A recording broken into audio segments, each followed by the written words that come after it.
मैं अपना औजार का मालिश कर रहा था। आंटी ने मुझे आवाज दी, लेकिन मैं अपना काम रोकना सही नहीं समझा।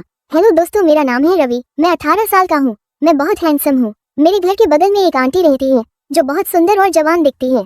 उसे देखकर कोई भी अपना पानी उसमें डाल देगा। दरअसल वो मेरी माँ की दोस्त की तरह है। वो दोनों हमेशा इधर उधर की बातें करती रहती है।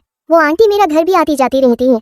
एक दिन की बात है, मैं अपने कमरे में अपनी औजार का मालिश कर रहा था, लेकिन मैं दरवाजा बंद करना भूल गया था। तभी मेरे घर वो आंटी आई।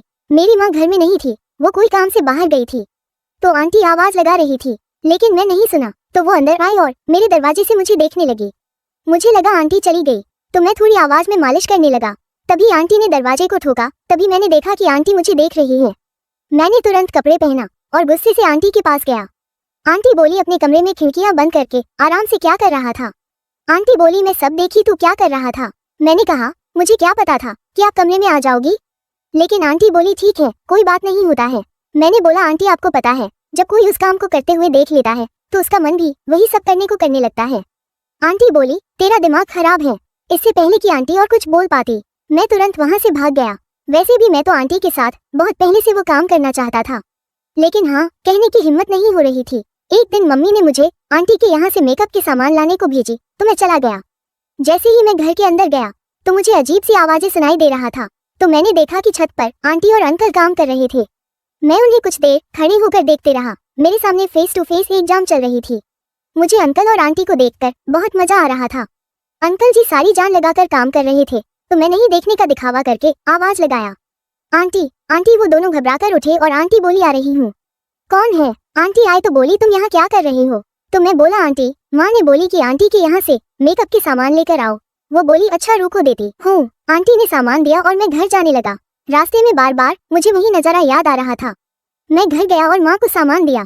कुछ दिन बाद मेरी माँ नानी के यहाँ जा रही थी, क्योंकि मेरी नानी बहुत बीमारी थी। लेकिन मुझे कॉलेज में छुट्टी नहीं मिला, तो माँ बोली, तुम कुछ दिन तक आंटी के यहाँ रह जाना और रोज कॉलेज चल जाना।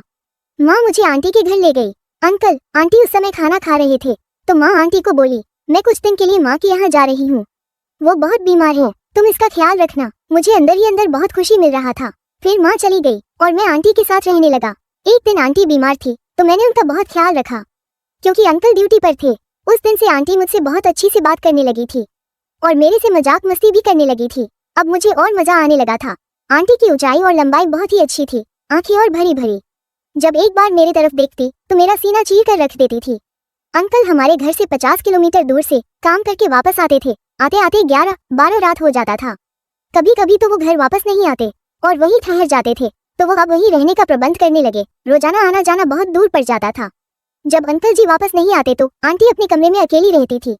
मैंने आंटी को कई बार अकेले रोते देखा था। जितनी आंटी को प्यार की जरूरत थी, अंकल उतना प्यार नहीं दे पाते थे। ये बात मुझे पूरी तरह से समझ आ गई थी। एक दिन सुबह मैंने देखा आंटी बहुत उदास लग रही थी, तो मैंने उससे पूछा, क्या हुआ आंटी जी, आप बहुत उदास हो? तो बोली, मेरी तबीयत कुछ ठीक नहीं लग रही। फिर मैंने उनके लिए मेडिकल स्टोर से दवाई ले आया। दवाई खाकर आंटी अपने कमरे में चली गई। थोड़ी देर बाद उनका हालचाल पूछने के लिए मैं उनके कमरे में गया, तो देखा कि उन्हें काफी बुखार था। मैंने कहा, आंटी अंकल जी आज घर नहीं आएंगे। आंटी बोली कि काम के लिए कुछ दिन बाहर ही रहेंगे। इसके बाद वो अपने कमरे में चली गई। फिर उन्होंने मुझे आवाज दिया। मैं गया तो बोली, रवि तुम रात को मेरे कमरे में आ जाया करो, हम दोनों बातें कर लेंगे या एक साथ बैठकर मूवी देख लेंगे।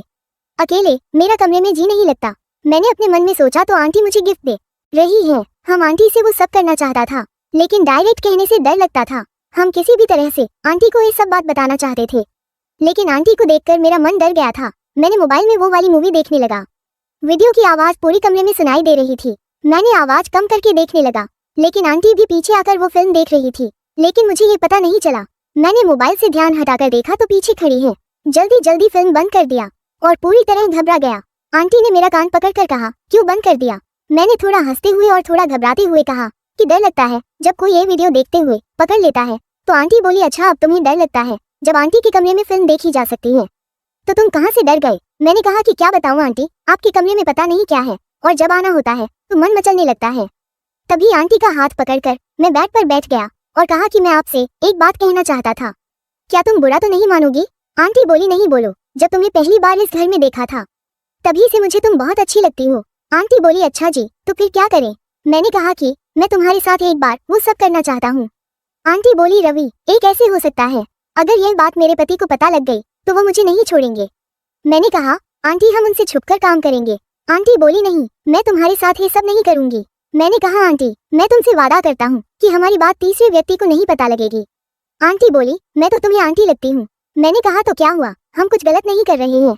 मैंने ने कहा, अंकल कभी कभी तुम्हें खुश करता है, तुम खुश रहने का दिखावा करती हूँ। इतना कहते ही आंटी का चेहरा उतर गया। वो बोली, अच्छा समीर, तुम इतनी फीलिंग समझते हो, कितनी समझदार हो गई हो। मैंने तो कभी तुम्हारी ओर ध्यान नहीं दिया। चाची बोली, चल मैं सोच कर बताती हूँ। अब तुम अपने कमरे में जाओ। जिस तरह से आंटी ने मुझे कमरे में भेजा वो मुझे पसंद नहीं आया। मेरा पूरा मूड खराब हो गया। लगा रहा था अब कुछ नहीं हो सकता था। अगले दिन मैं सुबह बाथरूम में नहाकर बाहर निकला। उस समय आंटी भी आ गई। वो बोली, आज बड़ा स्मार्ट लग रहा है। मैंने कुछ नहीं कहा और अपने कमरे में चला गया। थोड़ी देर बाद आंटी मेरे कमरे में आई और बोली, क्या हुआ रवि, तुम मेरे से नाराज हो गए क्या? आप मेरे पास जाइए और अपना काम कीजिए, मैं आपके साथ कोई बात नहीं करना चाहता। फिर मैं अपने काम के लिए बाहर चला गया। जब मैं शाम को घर वापस आया तो देखा कि अंकल जी भी घर आ चुके थे।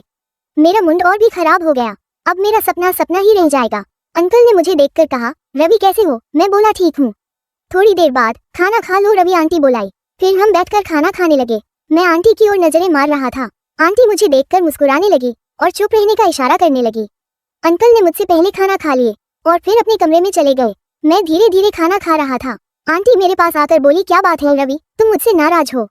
मैंने कहा, हाँ। तो बोली, अपने कमरे में खाना खाकर सो जाओ। मैंने कहा, मैं सोऊंगा या जागूंगा, आपको इससे क्या? और मैंने कहा, मैं आज रात बाहर ही बैठा रहूंगा। मैं अपने कमरे में चला गया था और सोच रहा था कि चाहे कुछ भी हो जाए, एक बार तो अपना सपना पूरा करके ही रहूंगा।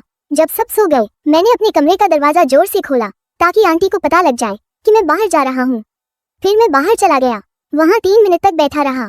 तभी मुझे पायल की आवाज सुनाई दी। मैं पीछे मुड़कर देखा तो आंटी बाहर आ रही थी।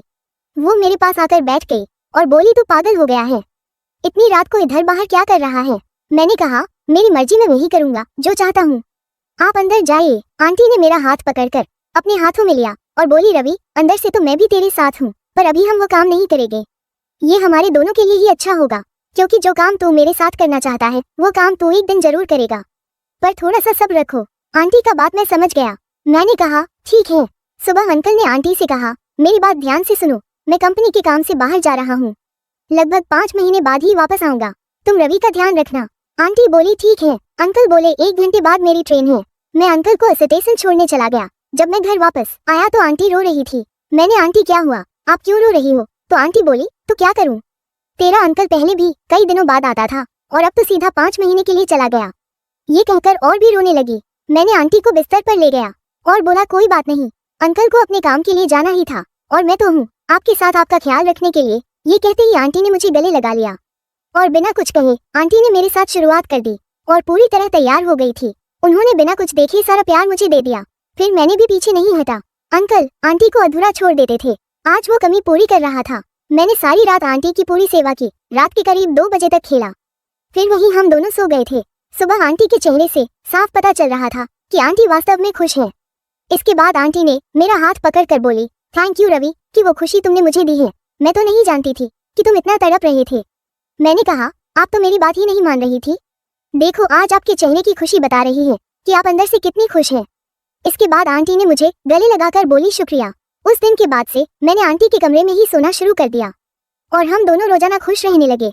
ये कहानी किसी व्यक्ति के भावनाओं को ठेस पहुंचाना नहीं है, बल्कि मनोरंजन कराना है। ये कहानी आपको कैसी लगी? अगर अच्छी लगी तो मेरे चैनल को सब्सक्राइब करें, लाइक करें और शेयर करें। धन्यवाद।